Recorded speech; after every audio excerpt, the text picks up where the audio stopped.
पाकिस्तान के इस्लामाबाद में ईरान और अमेरिका की शांति वार्ता में ईरान इस वक्त साफ तौर पर बाजी मारता नजर आ रहा है।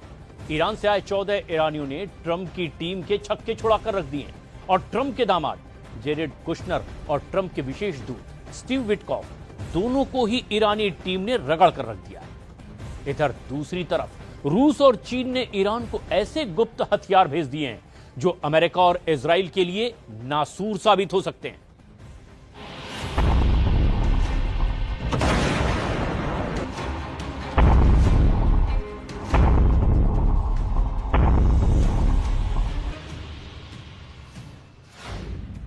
इस्लामाबाद टॉक्स का द एंड, ईरान पर बारूदी हमला फाइनल।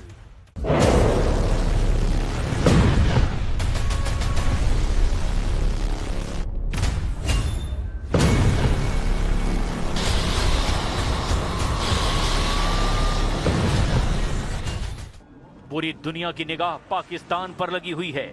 दुनिया को यह भरोसा दिलाया गया कि इस्लामाबाद की शांति वार्ता में अमेरिका बाजी मार लेगा, लेकिन लेबनान पर इजरायली हमलों ने सारा खेल बिगाड़ना शुरू कर दिया। आधी अधूरी वार्ता शुरू होते ही बारूदी हमले की जबरदस्त तैयारी होने लगी। लेबनान पर इजरायली हमले और ट्रंप के बवाली बयान ने यह साबित कर दिया कि इस्लामाबाद टॉक्स का द एंड होने जा रहा है। अमेरिका के उपराष्ट्रपति जेडी वेंस, ट्रंप के विशेष दूत स्टीव विटकॉफ, ट्रंप के दामाद जेरेड कुशनर पूरा जोर लगा रहे हैं कि कैसे भी ईरान को अमेरिकी शर्तों पर झुका लिया जाए, जबकि ईरान ने दो टूक कह दिया है कि भले ही हम पाकिस्तान की जमीन पर वार्ता करने पहुंचे हैं, लेकिन ईरान के सभी घातक हथियार अमेरिका और इजराइल के ठिकानों को तबाह करने के लिए पूरी तरह से तैयार हैं। ईरान ने दो टूक कह दिया कि ईरान की 10 शर्तों को मानने के बाद ही कोई हल निकलेगा, वरना ईरान फिर से जंग करने के लिए पूरी तरह तैयार है। इधर अमेरिकी मीडिया ने दावा किया कि वार्ता से ठीक पहले चीन और रूस ने भारी संख्या में मिसाइलें, एयर डिफेंस मिसाइलों का ईंधन ईरान पहुंचाना शुरू कर दिया है।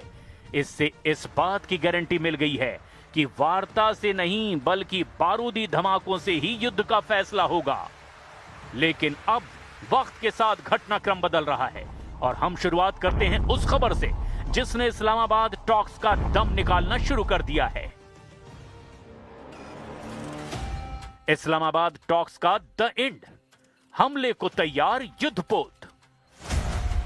इस्लामाबाद में अमेरिका ने पाकिस्तान को मोहरा बनाकर पूरा जोर लगाया कि किसी तरह ईरान को अमेरिका की 15 शर्तों के हिसाब से घुटनों पर लाया जा सके, लेकिन ईरान तमाम दबावों के बावजूद टस से मस नहीं हुआ।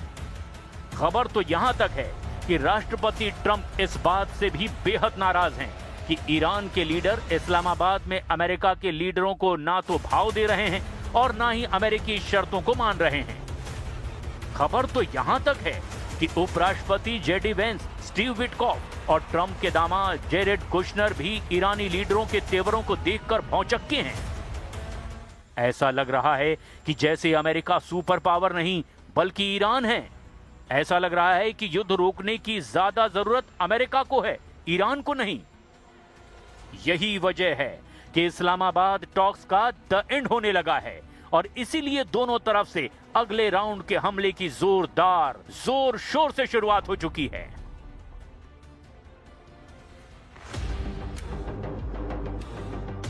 ताजा रिपोर्ट्स और अमेरिकी रक्षा विभाग ने हालिया बयानों के आधार पर राष्ट्रपति ट्रंप जिस बेहतरीन हथियारों की बात कर रहे हैं, उससे ईरान पर हमले की तैयारी शुरू हो चुकी है। जबकि दूसरी तरफ रिपोर्ट्स में दावा किया गया है कि ईरान ने भी अमेरिका और इजराइल पर हमला करने के लिए रूस और चीन से काफी हथियार मंगा लिए हैं। इधर खबर है कि अमेरिकी युद्धपोतों पर 5 महाविनाशक हथियार लादे जा रहे हैं, जिसके दम पर ईरान पर नए सिरों से हमला होने जा रहा है।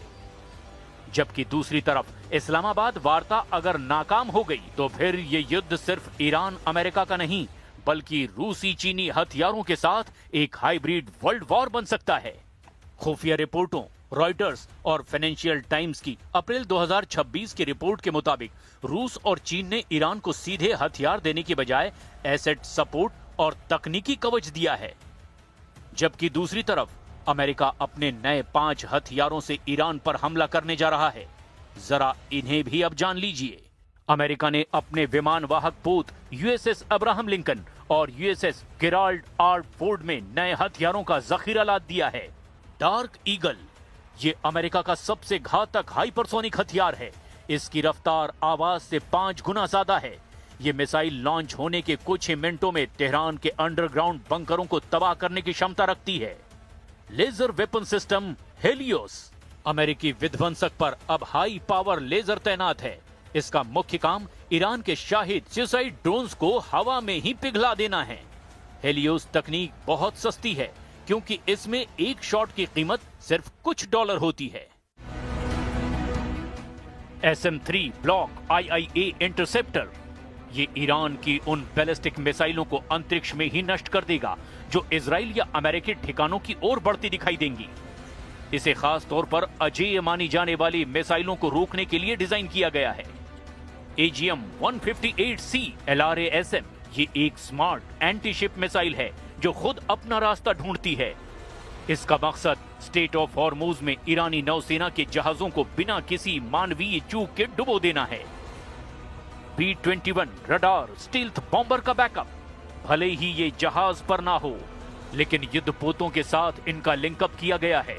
ये अदृश्य विमान ईरान के S-400 सिस्टम को चकमा देकर उनके परमाणु ठिकानों पर बमबारी कर सकते हैं। वहीं दूसरी तरफ ईरान भी खूंखार हमले को लेकर तैयार हो चुका है। रूस की S-400 और वर्बा मिसाइलें।